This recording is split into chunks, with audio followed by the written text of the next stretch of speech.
السلام عليكم ورحمة الله وبركاته. اللهم اجعلنا هادين مهتدين. إلهو نغدك كوها ننصن دادكنا هنونيا دمان دادكا سوماليا دي برنامج كبفاعو كدغيسان يا راديو بورمي كان داوانا يا سومالي كنديان تي في برنامج كبفاعو مانتوا مالين سبتيا بشا جولاي تدبيا لباتن 2024 waxaan barnaamijka ku soo qaadanaynaa dhowr qodob.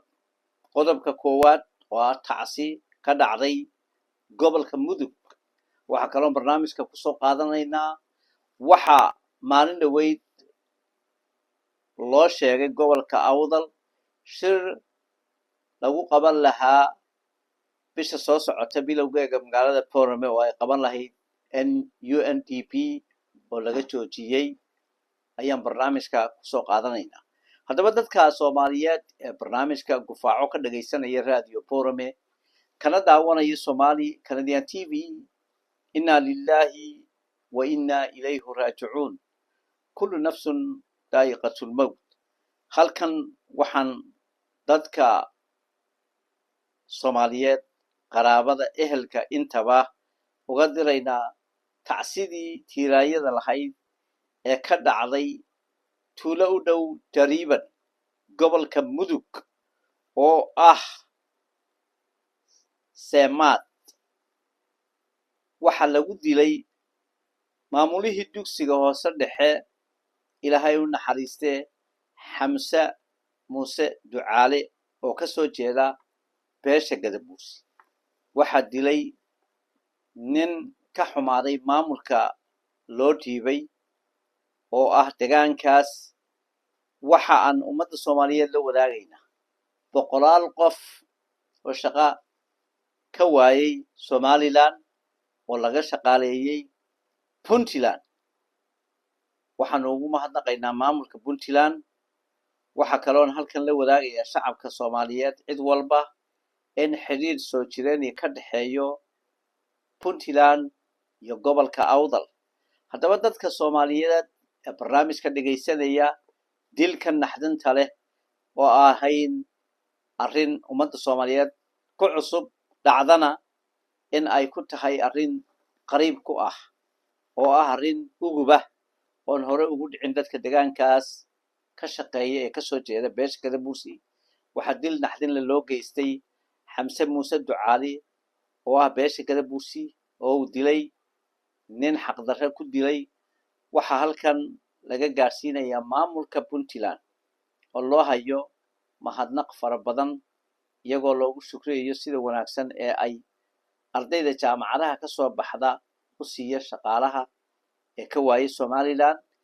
in ninkan gardarrada ku dilay xaqdarrada ah Xamse Muuse Ducaale sharciga islaamka iyo sharciga u yaala Puntland la mariyo. waxaan aad ugu mahadnaqaynaa dhammaan maamulka Puntland.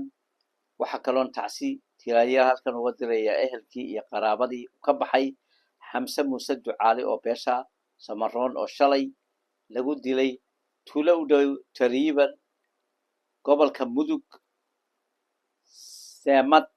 Seemade tuulo la yiraahdo.